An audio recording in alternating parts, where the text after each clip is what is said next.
Selamat pagi pemirsa. Operasi tangkap tangan yang kembali dilakukan KPK kali ini terhadap Gubernur Riau Abdul Wahid menambah panjang daftar kepala daerah yang terjerat kasus korupsi. Pertanyaannya, mengapa korupsi seakan tak pernah berhenti?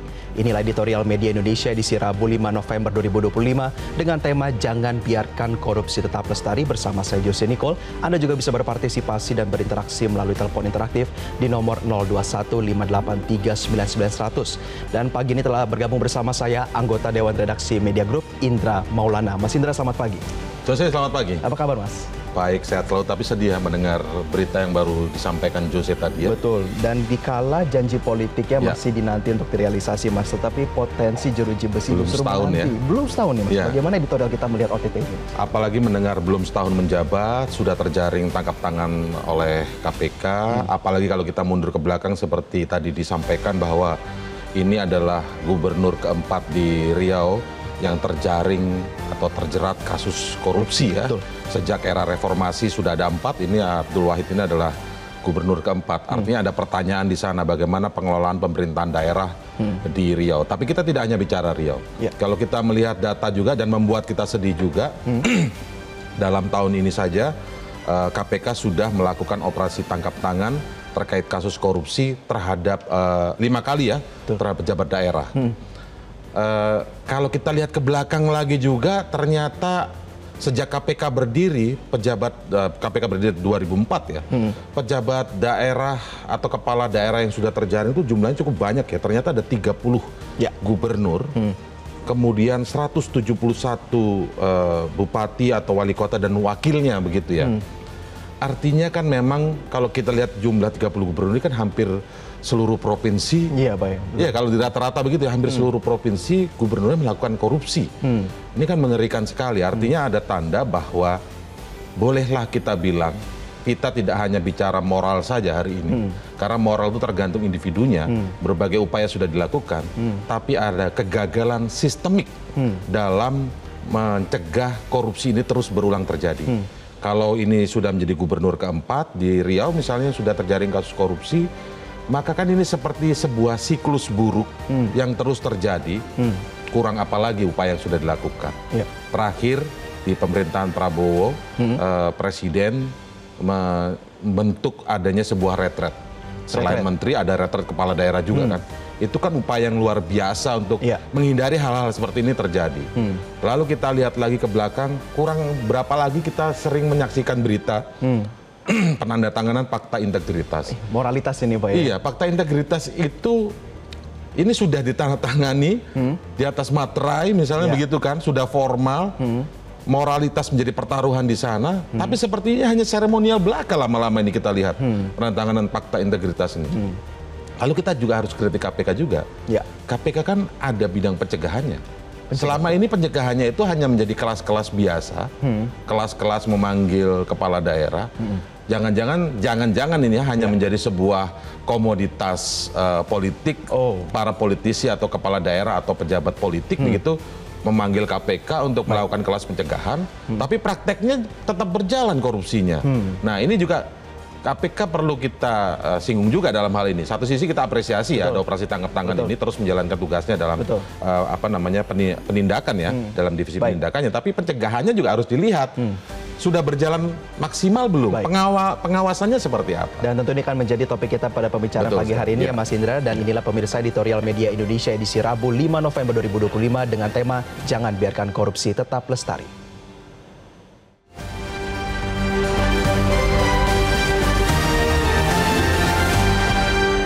Jangan biarkan korupsi tetap lestari.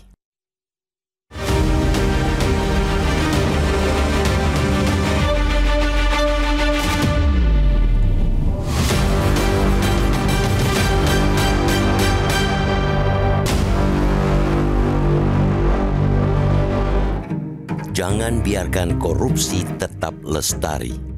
Operasi tangkap tangan (OTT) yang kembali dilakukan Komisi Pemberantasan Korupsi KPK kali ini terhadap Gubernur Riau Abdul Wahid pada Senin 3 November malam menambah panjang daftar kepala daerah yang terjerat kasus rasuah. Ironisnya, ini bukan peristiwa pertama bagi provinsi tersebut. Abdul Wahid tercatat sebagai Gubernur Riau keempat yang ditangkap KPK. Lebih mencengangkan lagi, sepanjang tahun ini saja, lembaga anti rasuah sudah 6 kali melakukan OTT terhadap kepala daerah. Kalau ditarik lebih ke belakang, berdasarkan data KPK, sebelum Wahid sudah ada 30 gubernur serta 171 bupati wali kota dan wakilnya yang terjerat kasus korupsi sejak lembaga anti rasuah ini berdiri pada 2004. Fenomena ini menggambarkan bahwa praktek korupsi di tubuh pemerintahan daerah belum menunjukkan tanda-tanda surut. Seolah-olah pendidikan anti korupsi, penandatanganan fakta integritas, hingga berbagai program penguatan moralitas birokrasi hanya menjadi seremonial belaka. Pemimpin daerah periode sekarang bahkan sudah digembleng melalui retreat. Salah satu materinya tentu saja soal penguatan anti korupsi. Namun semua itu seperti masuk kuping kanan, lenyap tak berbekas keluar lewat kuping kiri. Koruptor seakan kehilangan rasa takut dan urat malu. Jabatan publik yang semestinya menjadi amanah justru dijadikan alat memperkaya diri dan kelompok. Masalahnya tidak semata pada individu yang tergoda dan tamak terhadap kekuasaan, tetapi juga pada sistem yang gagal membentuk benteng moral. Baik pencegahan maupun penindakan korupsi di negeri ini masih dibayangi kegagalan sistemik. Hukuman bagi koruptor masih terlalu lembek untuk menimbulkan efek jera. Bahkan korupsi dan suap marak terjadi di lembaga penegak hukum itu sendiri. Koruptor bisa dengan mudah dapat vonis ringan dengan menyuap hakim. Vonis ringan, remisi berlapis, dan kemudahan fasilitas bagi napi korupsi hanya mempertebal kesan bahwa mencuri uang rakyat bukanlah kejahatan yang memalukan. Selama konsekuensinya ringan, korupsi akan terus dianggap sebagai risiko kecil dalam permainan besar kekuasaan. Di sisi lain, maraknya korupsi kepala daerah juga menelanjangi kegagalan partai politik dalam menjalankan fungsi kaderisasi. Parpol seharusnya menjadi ruang pembibitan pemimpin yang berintegritas, bukan sekadar kendaraan elektoral bagi mereka yang memiliki modal besar. Ketika proses rekrutmen lebih menekankan kemampuan finansial ketimbang rekam jejak dan moralitas, hasilnya ialah pejabat publik yang rapuh di hadapan godaan uang dan kekuasaan. Jabatan seakan dipandang sebagai komoditas yang bisa menghasilkan cuan lebih besar dari modal politiknya. Kasus demi kasus seperti ini seharusnya menjadi peringatan keras bahwa perang melawan korupsi tidak cukup hanya dengan penindakan. Diperlukan reformasi menyeluruh, penegakan hukum yang konsisten, pemberian hukuman yang setimpal, serta sistem politik yang menempatkan integritas sebagai prasyarat utama kepemimpinan. Tanpa itu semua, bangsa ini hanya akan terus menyaksikan siklus yang sama. Pemimpin datang dan pergi, tetapi korupsi tetap lestari. Kini saatnya bangsa ini menuntut lebih dari sekadar janji anti korupsi. Negeri ini memerlukan keberanian moral dari seluruh elemen. Aparat penegak hukum yang tegas, partai politik yang berbenah, dan masyarakat yang tak lagi permisif terhadap praktek busuk kekuasaan. Jika tidak, OTT demi OTT hanya akan menjadi tontonan rutin yang menyakitkan. Sekaligus menegaskan bahwa rasa malu dan takut di negeri ini memang telah lama punah.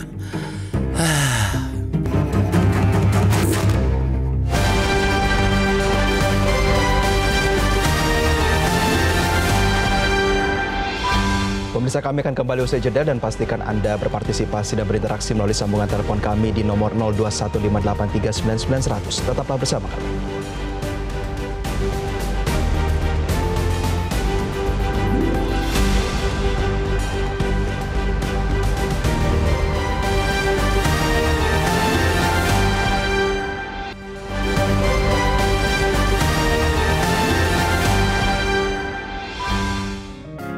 Media Indonesia mengajak Anda untuk mengakses fitur premium e-paper.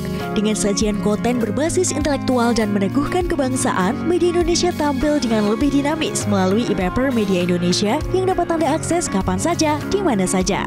Caranya mudah, download aplikasi Media Indonesia di Android atau ketik link epaper.mediaindonesia.com atau bisa scan QR Code pada layar kaca Anda. Klik tab e-paper di bagian samping layar tablet Anda. Daftarkan data diri, serta pilih paket berlangganan e-paper Media Indonesia sesuai dengan kebutuhan Anda. Nikmati juga bonus spesial tambahan 4 halaman rubrik fokus setiap hari. Semua bisa Anda dapatkan hanya di e-paper Media Indonesia. Untuk informasi lebih lanjut, hubungi customer service di nomor 0811 1201 2018 atau kunjungi media sosial @Media Indonesia. Media Indonesia, referensi bangsa. Anda kembali bersama kami di Editorial Media Indonesia, pemirsa, dan saat ini kami akan menyapa salah satu penelpon yang telah bergabung bersama kami. Ada Ibu Lia dari Makassar. Ibu Lia, selamat pagi. Assalamualaikum. Waalaikumsalam. Ibu Lia, bagaimana Anda melihat KPK kembali melakukan OTT kepada kepala daerah? Kalau kita lihat itu satu kebanggaan masyarakat di satu sisi, Pak ya. Tapi di sisi lain ada juga kekecewaan masyarakat ketika masuk misalnya di ruang sidang, ya. Apa yang diharapkan masyarakat itu berbanding terbalik yang terjadi di lapangan, di mana masih berlaku hukum itu tajam ke bawah tapi tumpul ke atas. Dan itu terbukti oleh, kalau tidak salah lihat itu ya, di berita-berita bahwa ada salah satu mantan menteri yang sudah istilahnya tersangka tapi masih bisa bebas berkeliaran. Nah, inilah kelemahan-kelemahan kita ya. Jadi di satu sisi KPK giat-giatnya OTT, tapi di sisi lain pengambil kebijakan itu, penegak hukum itu bisa bermain mata dengan para koruptor ya. Artinya seperti pepatah ya, maling berteriak maling. Dia menjidang tapi dia juga menerima di satu sisi untuk kerjasama dengan para koruptor ini. Nah, inilah salah satu hambatan negara kita ini, bagaimana tidak bisa maju-maju negara kita ini ya, masih ke belakang dengan 80 tahun kemerdekaan, negara kita masih seperti ini. Itu saja barangkali Pak ya, mudah-mudahan ke depan apa yang terjadi bisa menjadi pembelajaran untuk para penegak hukum dan para pengambil kebijakan. Makasih. Assalamualaikum warahmatullahi wabarakatuh. Waalaikumsalam warahmatullahi wabarakatuh. Mas Indra, kita melihat ini menarik sekali yang disampaikan oleh Bu Lia, bahwa gambarannya ini kan adalah apakah hukum yang sudah berlaku itu memberikan efek jera kepada para koruptor. Bagaimana kita melihat ini? Ya, betul sekali. Tadi kita bicara sebelum jeda ya, di segmen 1 itu ada kita bicarakan, sampaikan tentang kegagalan sistemik. Karena kalau soal moralitas, sudahlah, kurang apa lagi, fakta integritas sudah sekian banyaknya, pendidikan anti korupsi, pencegahan oleh KPK atau lembaga penegak hukum yang lain sudah segitu banyaknya juga. Lalu apalagi penguatan moralitas, retret dan lain-lain itu sudah banyak dilakukan. Artinya pola untuk menjaga moralitas secara secara materi sudah pernah diberikan semua. Nah, kemudian kita bicara sistem aja sekarang. Betul. Dari mana kita harus bisa melihat sistemnya? Ya hukuman dulu. Tujuan memberikan hukuman dalam konteks pidana itu kan memberikan deterrent effect, efek jera. Kalau efeknya nggak jera, ya orang akan terus melakukan tindakan-tindakan yang pidana tersebut. Salah satunya adalah korupsi. Kalau efeknya nggak jera, kemudian mungkin ada guyonannya begitu ya. Korupsi sekian, ditahan sekian, setelah lepas masih untung. Benar. Jadi bahkan mungkin asetnya masih terjaga, makanya kita dorong itu undang-undang perampasan aset, pemiskinan koruptor, itu tujuannya adalah efek jera. Betul. Karena kalau bicara soal hukuman mati dan sebagainya itu adalah soal yang masih terus diperbincangkan ya. Ini kan soal hak asasi manusia, tapi itu sudut pandangnya macam-macam berbeda ya. Tapi sisi yang lain bisa kita lakukan, misalnya pemiskinan koruptor, perampasan aset, sehingga ketika orang melakukan korupsi seberapapun, misalnya dianggap korupsinya kecil, misalnya ada yang mengatakan itu ya. Tapi miskinkan orang jadi takut. Pejabat yang akan melakukan atau menerima suap jadi takut. Pejabat yang tadi misalnya minta jatah preman juga jadi takut gitu. Baik. Nah, ini yang harus dilakukan, deterrent effect. Kalau lihat data ICW Jose, dari tahun 2023 itu merilis data bahwa hukuman pada koruptor itu rata-rata 3-4 tahun saja. 3-4 tahun saja, tapi asetnya tidak direbut, tidak dimiskinkan begitu. Ya, misalnya korupsi berapa puluh miliar gitu. Kemudian dia dihukum 3-4 tahun, aset paling yang diambil negara sekian miliar, masih untung tadi istilahnya Jose tadi, masih untung. Nah, itulah yang kemudian tidak ada deterrent effect, sehingga korupsi akan terus berjalan. Tetapi Mas Indra, kalau misalkan kita lihat fenomenanya itu kan, taruhlah kutub satunya korupsi, kutub lainnya itu kan adalah biaya politik yang mahal. Ini kan udah seperti lingkaran setan aja. Itu bagaimana kita melihat? Salah satu sistemik yang gagal itu adalah soal itu, rekrutmen kader politik ya. pejabat daerah itu kan bisa menjadi pejabat karena diusung oleh partai politik sesuai undang-undangnya. Nah, pemilihannya seperti apa? Kalau misalnya partai-partai politik mengusung calon atau mendukung calon yang memang sudah berbasis modal yang kuat saja, alasannya karena itu, lalu kemudian atau didukung oleh pihak-pihak sponsor tanda kutip yang juga bermodal kuat, itu ketika terpilih nanti yang namanya korupsi, kolusi, nepotisme itu pasti terjadi. Gitu. Nah, ini yang harus kita cegah. Nah, kenapa partai politik melakukan seperti itu rata-rata? Yang ini menjadi pertanyaan menarik. Jangan-jangan memang politiknya politik yang memang mensyaratkan money politik. Nah, ini kita harus otokritik terhadap kita semua sebagai masyarakat pemilih. Oke, dalam artian Pak? Ya, kalau partai politik misalnya harus merekrut calon-calon kepala daerah atau calon-calon pejabat publik yang punya modal besar, berarti kan pikiran logikanya adalah dalam pemilunya itu membutuhkan modal besar. Kenapa perlu membutuhkan modal besar? Ternyata di situ adalah pertarungan money politik sebenarnya. Ya, ini yang harus kita evaluasi bersama. Kenapa pertarungan money politik menjadi besar?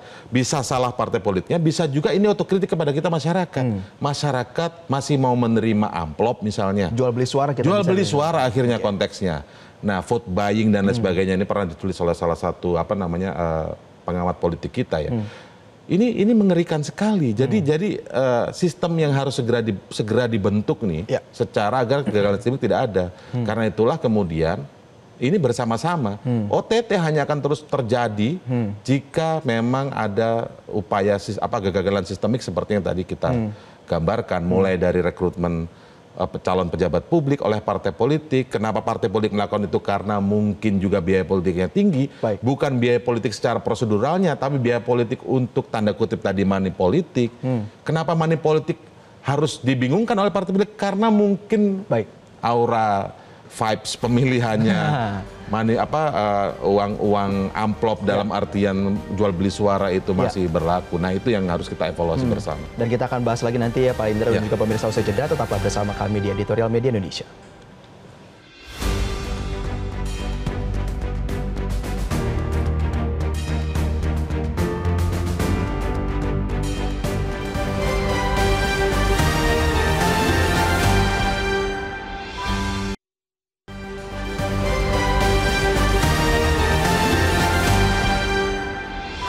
Kita berada dalam bagian akhir dari diskusi kita pada pagi hari ini, Mas Indra. Kita ingat ya apa yang disampaikan oleh Presiden, mengakui bahwa 1 tahun pertamanya itu fokusnya adalah pangan dan kebocoran anggaran. Bagaimana kepala daerah maupun pejabat lainnya harus menangkap apa yang disampaikan oleh Presiden ini?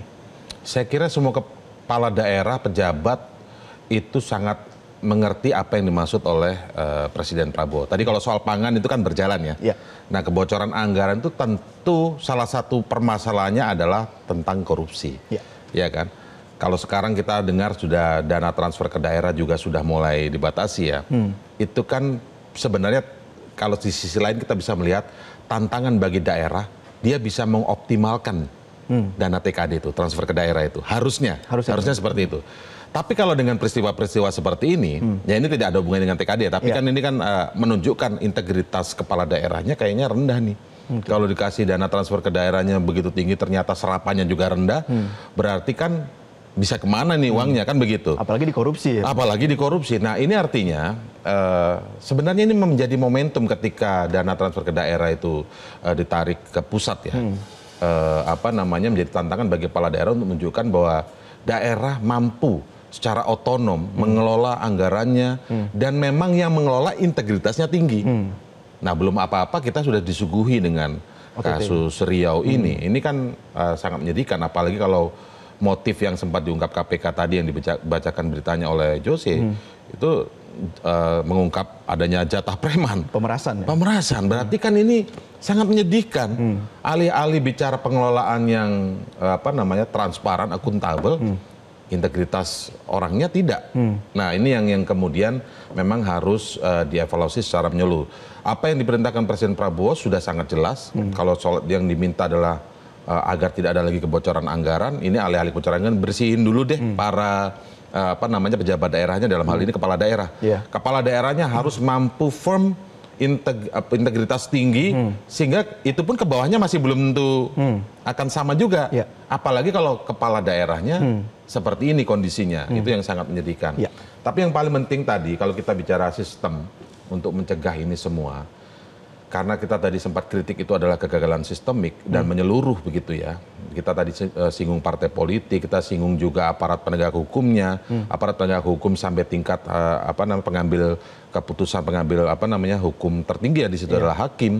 Kalau kita lihat data bahwa hukuman koruptor rata-rata 3 sampai 4 tahun saja, asetnya juga tidak disita oleh negara sebanyak-banyaknya begitu ya, untuk miskin, untuk tujuannya adalah memberikan deterrent effect atau efek jerah, maka akan terus terjadi. Maka yang paling harus kita garis bawahi adalah kita minta aparat penegak hukumnya di level apapun itu pertama bersih dulu, jangan sampai aparat penegak hukumnya juga ikut main, bersih dulu, tegas, memberikan deterrent effect. Memberikan efek jerah yang luar biasa. Jangan kemudian nanti kalau ingin bebas hubungi saya.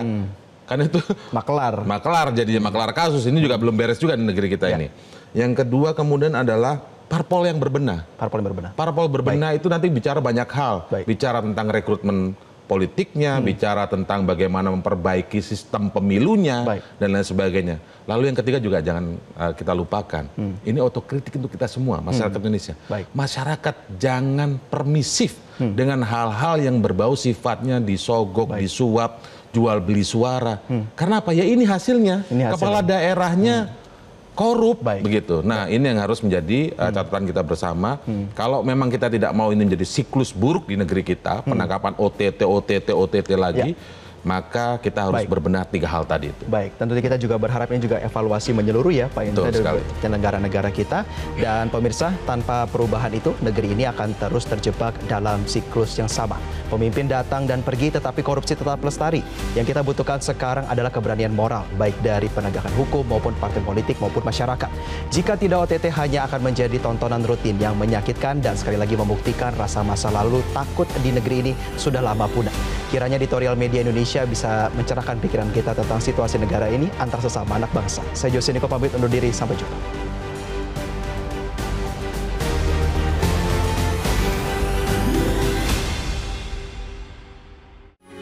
Metro TV. Jelajahi cara baru mendapatkan informasi. Download Metro TV Extend sekarang.